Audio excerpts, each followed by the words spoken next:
Hello, আসসালামু আলাইকুম guys. আশা করি সবাই আল্লাহর রহমতে ভালো আছেন। এটা খুবই স্পেশালি কারণ আজকের ভিডিওতে আমি বলবো যে আমি একদিনে কত টাকা ইনকাম করি।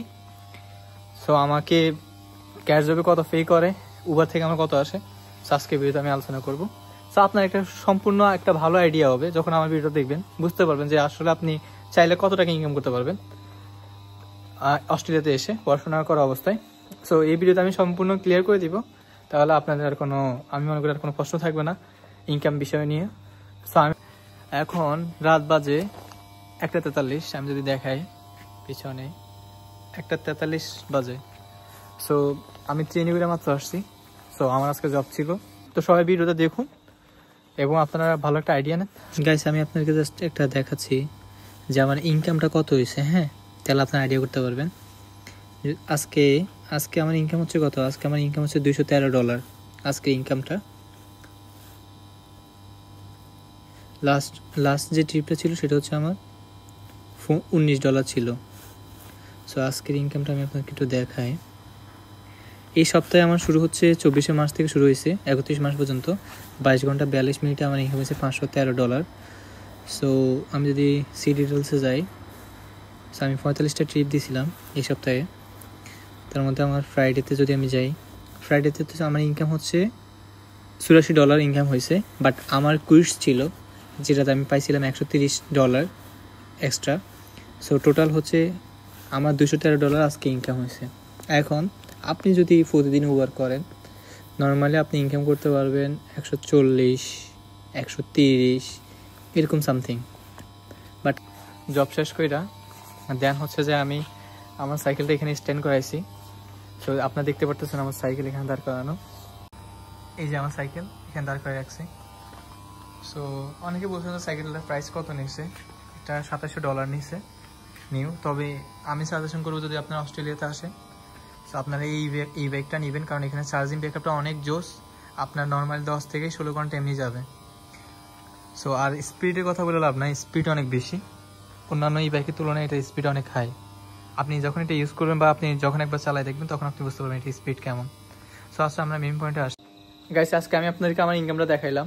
আজকে আমি জব করছিলাম, 3 ঘন্টা শিফট ছিল, 4 ঘন্টা শিফট ছিল। $80 পাইছিলাম, মানে $80।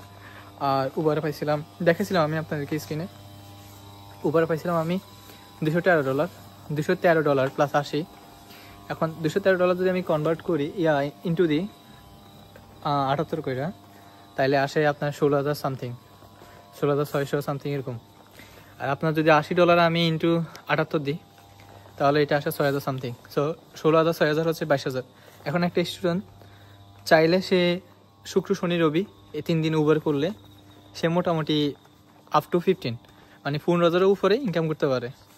আর আপনি যদি একটা ক্যাশ জব করেন আর উবার করেন, জাস্ট উবার আর ক্যাশ জব, সো আপনার ইনকাম মিনিমাম মানে ডেইলি আপনার মিনিমাম ইনকাম থাকবে 15,000-এর উপরে। সো অ্যাটলিস্ট আপনি যদি চান ডেইলি আপনার 12,000 নিচে ইনকাম যাবে না। 12,000 আপনি ইজিলি ইনকাম করতে পারবেন প্রতিদিন। আমি প্রতিদিনের কথা বলতেছি, সপ্তাহে না।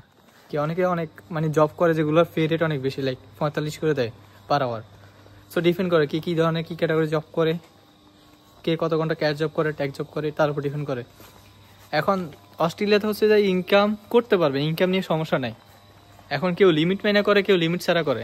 এখন আপনি যদি লিমিট মাইনা করতে যান, সেই ক্ষেত্রে হচ্ছে আপনার ইনকাম তেমন একটা হবে না, বাট আপনি হিমশিমি খাবেন। আর যদি আপনি লিমিট না মানেন, তাহলে আপনি ভরপুর ইনকাম করতে পারবেন। এখন দেখেন কয়জন স্টুডেন্ট লিমিট মানে। এখানে অস্ট্রেলিয়াতে যদি 100টা স্টুডেন্ট আসে, তার মধ্যে 70% স্টুডেন্ট যখন উবার করে এভিএনে, তখন তারা লিমিট মানে না, তারা 40 আওয়ার্স 50 আওয়ার্স ক্রস করে গেলে। সো রিসেন্টলি যখন ডিফল্ট করা শুরু করছে কয়েকটা, সো এরপর থেকে কমে গেছে। বাট আমি তারপর দেখতেছি হরতন অন্যান্য জায়গায় অনেকে লিমিট মানে না। এখন দেখেন অনেকে আমাকে প্রশ্ন করেন যে ভাই উবার যদি লিমিট না মাইনা যদি উবার করি তাহলে কি সমস্যা হবে। এখন দেখেন এটা আপনাকে হয়তো ওরা পিআরের সময় ধরতে না পারে, কারণ তারা চান্স খুব কম, কারণ ওরা পিআরের সময় আপনার টিএফএনটা ওরা করবে, জাস্টিফাই করবে, ওটা যাচাই করবে যে আপনার টিএফএন আপনি কত ঘন্টা জব করছেন। আর এবিএনটা ওরা হিসাব তেমন একটা করে না, কারণ এটা বিজনেস নাম্বার, তো অস্ট্রেলিয়ার বিজনেস নাম্বার, যার কারণে ওরা তেমন একটা হিসাব করে না। আর বাট আপনি যদি উবার বেশি করে ফেলেন এবিএনে, সেক্ষেত্রে আপনি যখন দেশে ঘুরতে যাবেন, তখন আপনি কট খেয়ে যাবেন। এখন দেখেন সবাই তো আর কট খায় না। যার কপাল খারাপ সে কট খেয়ে যায়। এখন আমি তো আপনাকে আর শিওর হয়ে বলতে পারতেছি না যে আপনি কট খাবেন নাকি খাবেন না। তো তারপরে রিস্ক যদি না নিতে চান তাহলে উবার লিমিট মাইনে করাটাই বেটার। এটা ক্যাচ অফ করেন আর 24 আওয়ার যদি মাইনেও চলেন আপনার মিনিমাম ইনকাম কিন্তু 20-এর উপর থাকবে, ঠিক আছে? সো আমি বলবো যে দরকার নেই, রিস্ক নেওয়ার দরকার নেই, একটা ক্যাচ অফ ম্যানেজ করেন আর উবার করেন, এরপর আপনার আর প্যারা লাগবে না, আপনি ভালো একটা ইনকাম করতে পারবেন, ফ্যামিলি সাপোর্ট দিতে পারেন মোটামুটি আলহামদুলিল্লাহ। আমি যেমন সাপোর্টটা দিয়ে আসতেছি আমার ফ্যামিলিতে যতটুকু পারি, সো আপনিও পারবেন। আর যারা হচ্ছে অল্পতে হতাশ হয়ে যান তাদের জাস্ট এতটুকু বলবো, হতাশ হওয়ার কিচ্ছু নাই, লাইফে স্ট্রাগল করতে হবে। আমরা দেখেন আমি এখন রাতের কয়টা বাজে আমি আপনাকে স্ক্রিনে দেখাইছিলাম 1টার উপরে 1:46 সামথিং। সো এখন রাতের 1:46 বাজে। সো আমি এখনো বাসায় যাই নাই, বাসায় যেয়ে রান্না করা। দেখেন আমরা যে চিন্তা করি যে অস্ট্রেলিয়া, ইউরোপ, কানাডা এগুলো কত সুখের লাইফ, সুখ আসলে বলতে এটা আপনি যখন সেটেল হয়ে যাবেন বা আপনি যখন পড়াশোনা শেষ আপনি একটা পার্মানেন্ট জব পাবেন তখন আপনি সুখ বলতে পারেন। আদারওয়াইজ আপনার পড়াশোনা শেষ না হওয়া পর্যন্ত আপনি মানে শান্তি জিনিসটা তেমন একটা পাবেন না, ঠিক আছে? যেটা আমি মনে করি আর কি, আমার পার্সপেক্টিভ থেকে বলতেছি, কারণ আমি আসছি এখন 1:43 সরি, দেন হচ্ছে আমাকে এখন রান্না করতে হবে। এই রান্না করতে করতে আমার 4টা বেজে যাবে গা, 4টা না 3:30 বেজে যাবে গা, এরপর খাইতে খেতে 4টা। তো সেই সময় আমি আবার কিছু কাজ থাকে এগুলো করতে হয় ল্যাপটপ বসে অ্যাসাইনমেন্টের, দেন হচ্ছে যে ঘুমাইতে 5টা বেজে যায়। তো হয়তো ঘুমাই কয় ঘন্টা, 3 ঘন্টা 4 ঘন্টা ঘুমাই।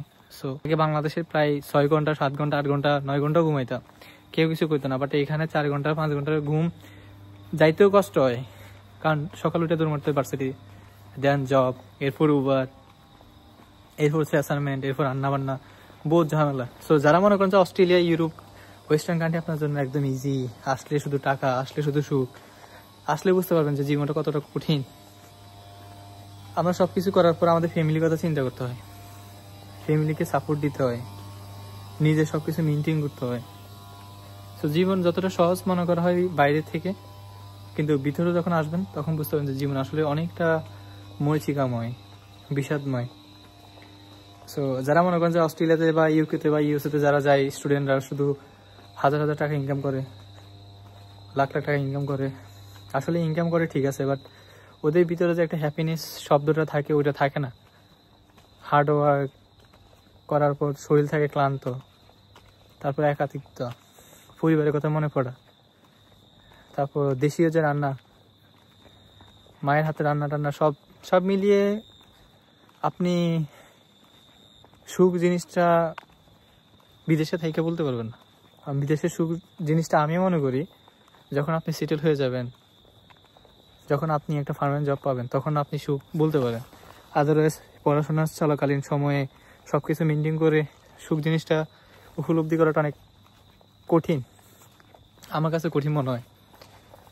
তো দোয়া করে সবাই ভালো থাকুক, যারা প্রবাসে আছে, যারা বিভিন্ন দেশে আছে, স্বপ্ন পূরণের লক্ষ্যে স্টুডেন্ট লাইফে আসছে, আল্লাহ তাদের স্বপ্ন পূরণ করুক, এটাই আমার প্রত্যাশা। সবার জন্য দোয়া রইল যাতে যাদের স্বপ্নটা পূরণ হয়। সবাই ভালো থাকেন, সবাইকে অগ্রিম ঈদ মুবারক, আবার ঈদ মুবারক, সবাই ঈদ উদযাপন করেন। আর আমাদের মতো স্টুডেন্ট যারা অ্যাব্রুড আছে আমাদের জন্য কোনো ঈদ নাই, না আছে ফ্যামিলি, না আছে আত্মীয় স্বজন। কারণ বলতেও খারাপ লাগে, আসলে আমাদের কষ্টের জায়গাটা হচ্ছে ওই জায়গায়, মানে আমরা চাইলে তো আর বাসায় যাইতে পারি না। কারণ দেশে থাকলে মায়ের হাতে অনেক রান্না খাইতে পারতাম, মা অনেক কিছু রান্না করতো যেগুলো খুব প্রিয় খাবার। জীবনে এটা আমার ফার্স্ট লাইফ, বিদেশের মাটিতে আমার জীবনের এই প্রথম ঈদ আমি পরিবেশে কাটাচ্ছি। সো খারাপ তো অবশ্যই লাগবে, আর সবাই লাগে খারাপ, কারণ বাপমা ছাড়া থাকাটা অনেক কঠিন।